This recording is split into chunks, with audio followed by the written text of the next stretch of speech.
The Nintendo 64 is a bit of an oddball when it comes to Nintendo consoles.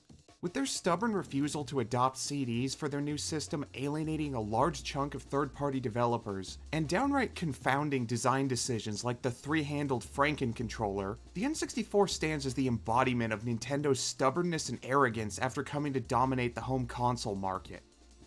私が遅れているのか? いや、おかしいのは子供たちだ。 It's a testament to the insane quality of their first and second-party games that people look back fondly on this little weirdo, rather than seeing it the same way most do the Sega Saturn.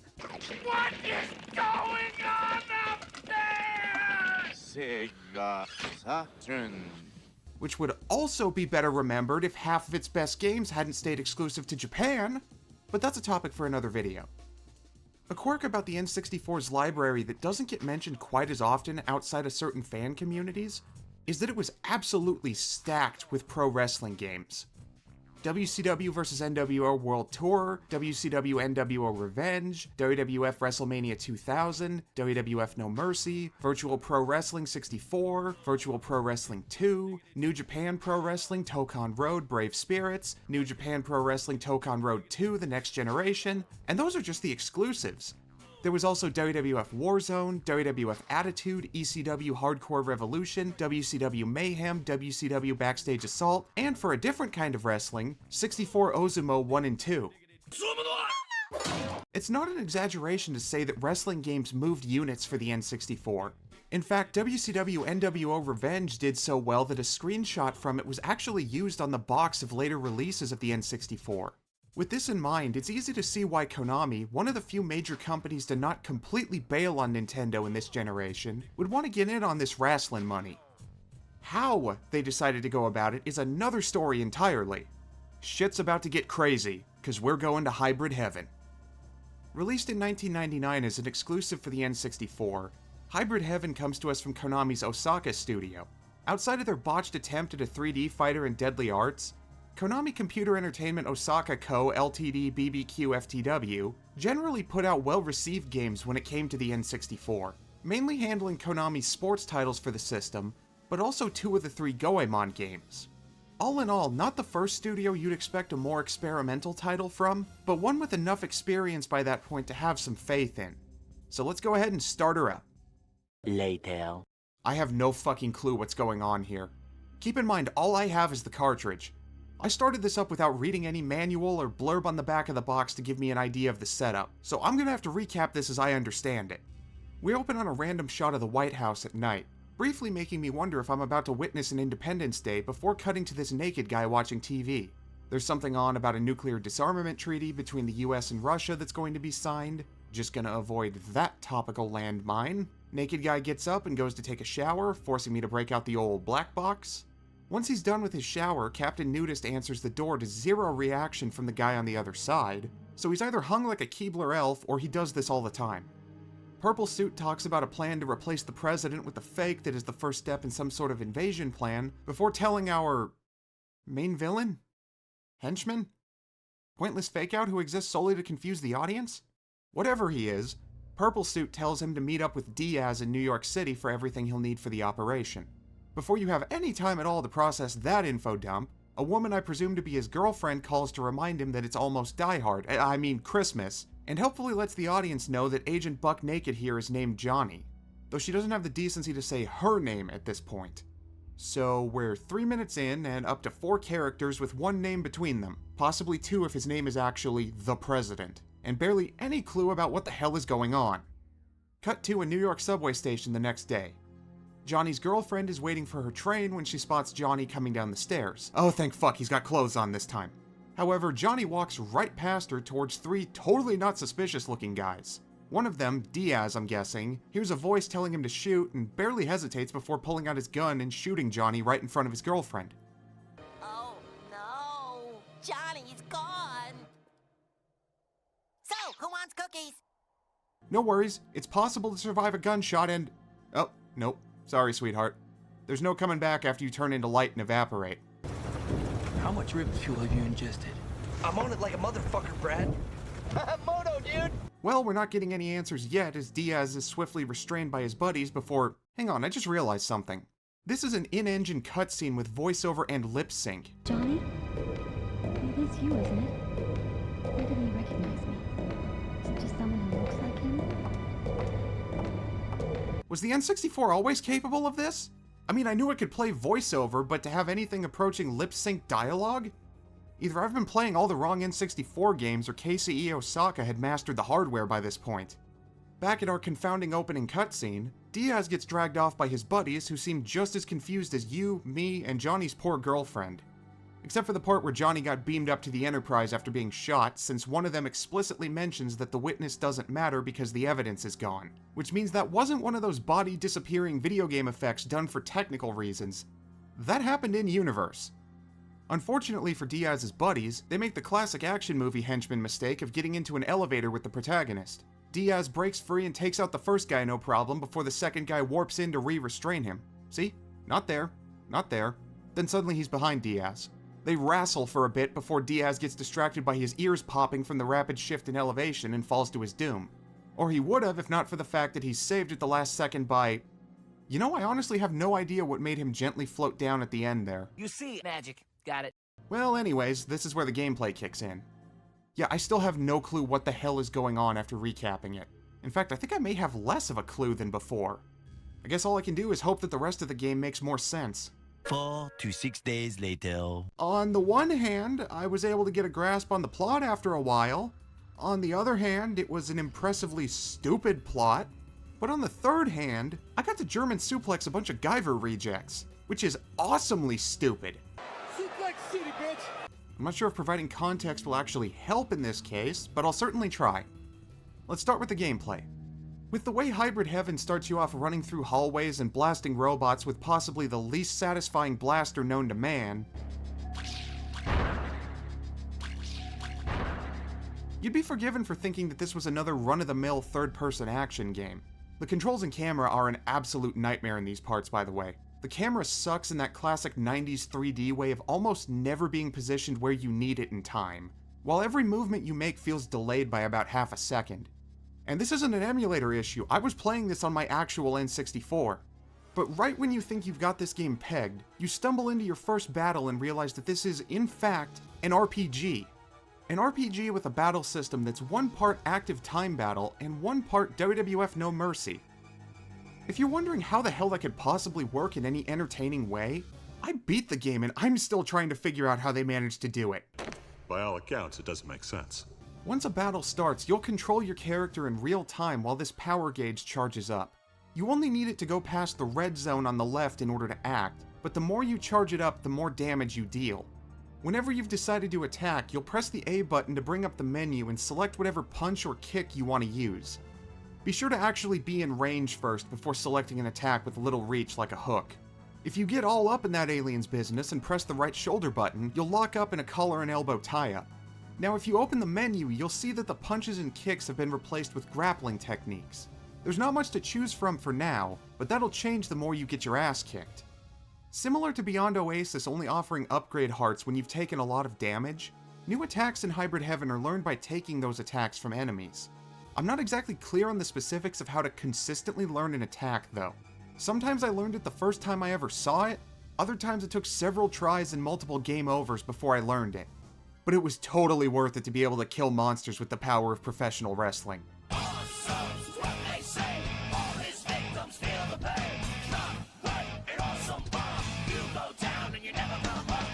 And since we're on the subject of things about Hybrid Heaven I only somewhat understand, leveling up.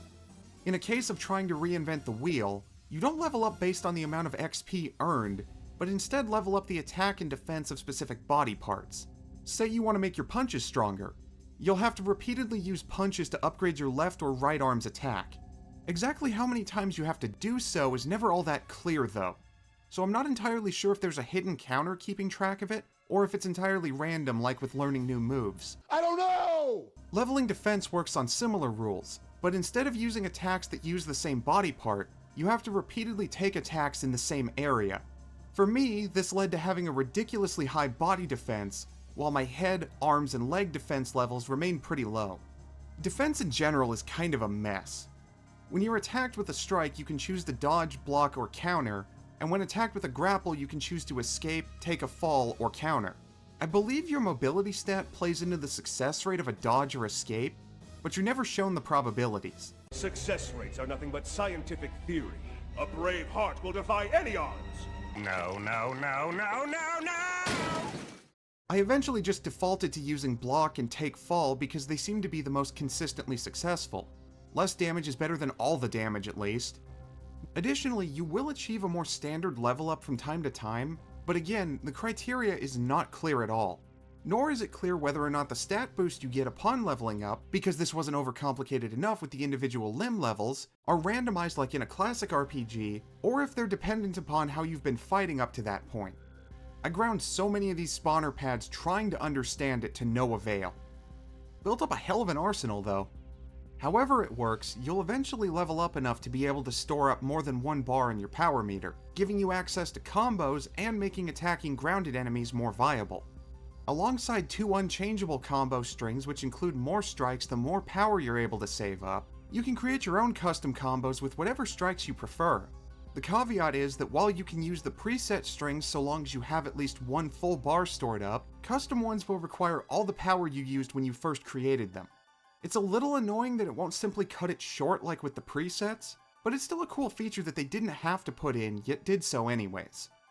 Grounded attacks, meanwhile, with how quickly most enemies will get back up unless you manage to stun them by targeting their head over and over again, there's no time early on for your power bar to recharge in time for you to be able to use any of these.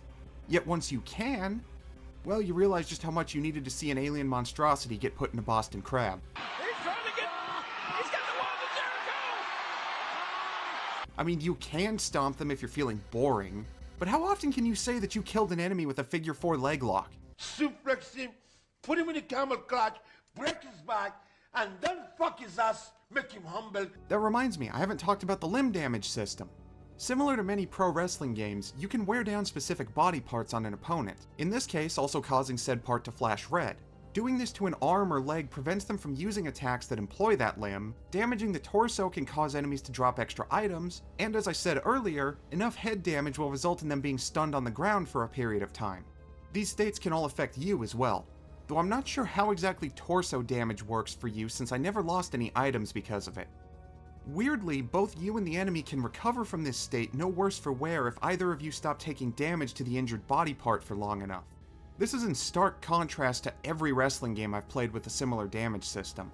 There, getting a limb in the red is a sure sign that a submission targeting that limb is almost guaranteed to end the fight. And if all of this isn't enough to overwhelm a new player, you'll have to keep an eye on a stamina meter as well. Chaining grapples and submissions can deal a ton of damage, but they'll do an equivalent number on your stamina. And if you use too much of it without letting it recharge, your max stamina will decrease for the duration of the fight, with the only way to get it back to normal afterwards being by using a recovery item. You'll find these items and many others scattered across the game from defeated enemies and inside of chests. Chests which can be very particular about how they want to be approached before they'll open up. Inexplicably taking a cue from mid-90s John Carmack's belief that players are too stupid to handle the concept of an interact button, you interact with objects and doors in Hybrid Heaven by walking into them.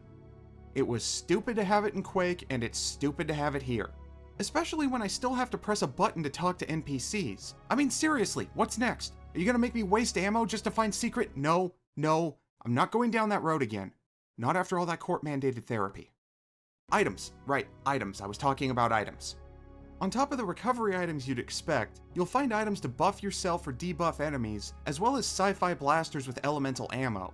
Though these weapons are extremely powerful, they should only be used in emergencies because you'll lose out on precious chances to upgrade your skills.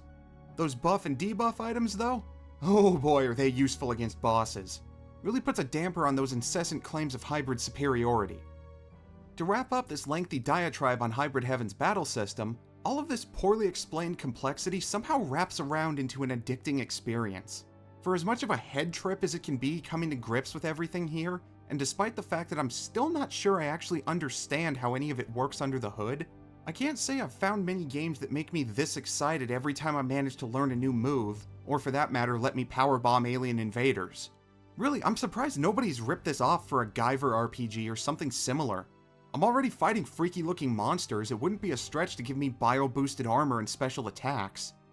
This battle system might be weird and confusing, but I think if the right studio gave it a shot and provided clearer info to the player on how everything functions, this combat could be the basis for an award winner.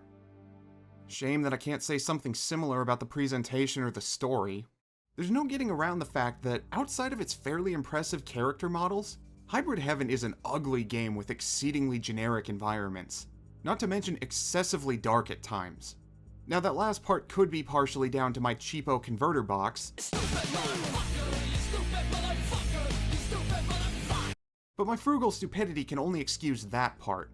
Since you're in an underground facility the whole game, you'll be seeing the same hallways and rooms with the occasional texture swap or change in lighting color to tell you that you're in a different area.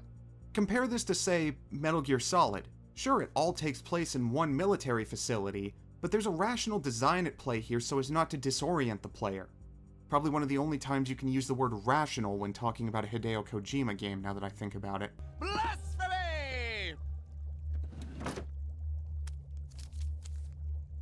Then you've got Hybrid Heaven hitting Control-C, Control-V over and over again. It gets mind-numbing pretty quickly. Frankly, if you took a screenshot of any random part of the game and showed it to me, I'm not confident that I could tell you which level it came from. My only hint would be, The smaller, remember. You can't forget. if you care at all about having this nonsensical plot spoiled for you, then skip ahead to hear for my conclusion. Everyone else, strap in. Did he say strap in or strap on? You know all that footage I've shown up to this point where I appear to be playing as Johnny instead of Diaz? That's not some weird transformation ability or New Game Plus feature. Not that far into the game, it's revealed that you were never playing as Diaz at all and have actually been an amnesiac Johnny this entire time disguised as Diaz using complex alien technology. Right, yeah, of course. This is all revealed by these friendly little aliens known as the Gargantuans. I assume it's meant to be ironic how close of a name that is to Gargantuan, but it wouldn't surprise me at all if that was a total coincidence with this translation. I don't even speak Japanese, and even I can tell that this was a first pass. The dead giveaway for me is that the game calls a suplex a brainbuster. For non-wrestling fans, this is a brainbuster. Or at least it is everywhere besides Japan. In Japan, all versions of the classic suplex are referred to as brainbusters, with what we call a brainbuster being seen as a variation and not a separate maneuver. Keep in mind, however, that when this game was translated, pro wrestling was pulling TV ratings and pay-per-view buys in the US at a level not seen before or since. If nobody on the translation side was aware of what something as fundamental as a suplex was called, that means that Konami of America either found one of the only Americans not exposed to a single episode of Raw or Nitro by 1999, or more likely, this was a rush job translation. The fact that nobody is directly credited in regard to localization only helps my case. Back in the same cutscene as before, the convoluted reveals continue to flow like wine. This massive facility is actually the Gargantuan spaceship which crash-landed on Earth ages ago. While the majority of the crew went into cryosleep to await rescue, one of their number decided to indulge his hunger for world conquest and has steadily been abducting and experimenting on humans in order to create enhanced clones known as hybrids. These hybrids are fanatically devoted to him and love to go on and on and on about their superiority to mankind. The Gargantuans saved Johnny from being killed after the creation of his hybrid, somehow managed to abduct the extremely strong Diaz, and have Johnny take his place as a sleeper agent to take out his own copy. Everybody got that? Now he's Earth's last hope against the impending hybrid attack. Oh, and they've abducted the President of the United States and replaced him with a hybrid to assist their coming invasion. Are you a Johnny enough wrestler to save the President? Follow-up question. Am I the only one surprised that this isn't the plot of a Roland Emmerich movie? All of these twists and turns revealed in the same cutscene for what amounts to damn near the same plot as before has all the hallmarks of a writer desperately attempting to copy Hideo Kojima. However, few human beings possess that man's ability to make utter nonsense stapled to heavy-handed, no-shit Sherlock social commentary absolutely enthralling. Hybrid Heaven wants to have a point about nuclear proliferation, the ever-elusive yet nevertheless essential pursuit of world peace, and the irrationality of racial supremacy, but it does so with all the grace and skill of a middle schooler's first creative writing project. For all that storytelling ambition, the plot can be summed up as Johnny soloing the entire facility while each level's hybrid leader gloats about how superior hybrids are compared to normal humans. Okay, sure, give me a sec.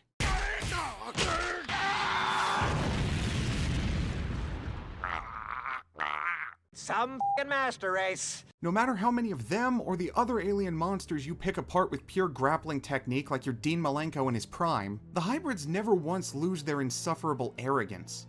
It gets to the point that their fucking base is exploding around them, their plans to rule the surface are in ruins, their leader has abandoned them, and they still keep insisting on the idea that they're the master race. Of course, stopping the hybrids isn't the end of it. You still have to deal with the rogue Gargantuan and the evil parasite controlling him that seeks to devour the entire Earth. But if he, she, they...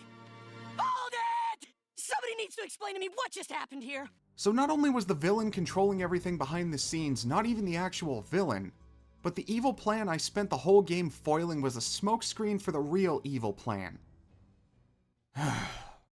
Fuck it, I don't even care at this point. One dumb final boss later and, oh right, I forgot about the real Diaz's hate boner for Johnny. One actual final boss fight later and the day is saved thanks to the Powerpuff Girls. Then we get the moment that redeems all the bullshit in this story when the real president runs on stage in the middle of his replica's speech and punches him the fuck out before giving a triumphant thumbs up to the camera as security rushes to restrain him. Finally, Johnny somehow makes it from New York to Washington, D.C. by taxi in time to meet up with his girlfriend for Christmas. Merry Christmas. Merry Christmas. Aw, wait. The last time she saw Johnny, he was shot and disintegrated. It's a zombie!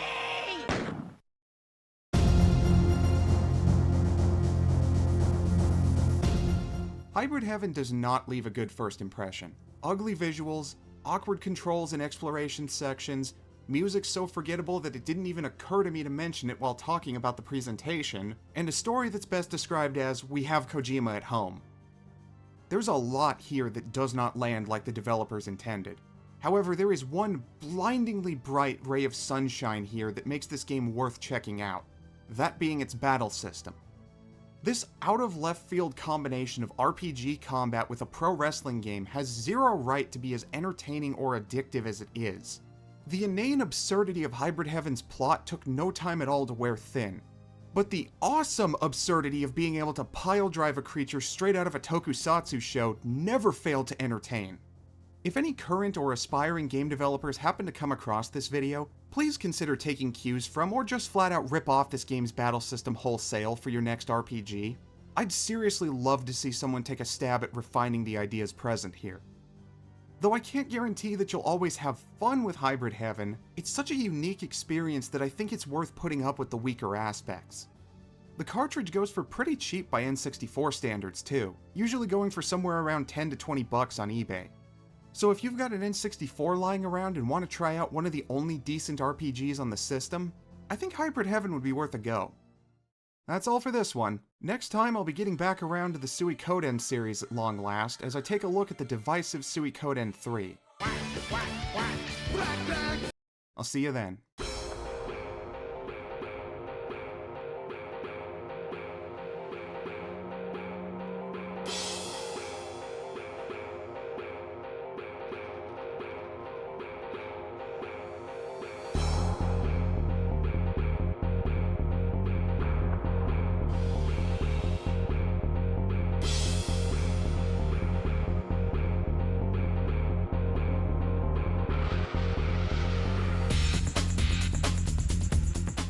Hold one, arm drag. Hold two,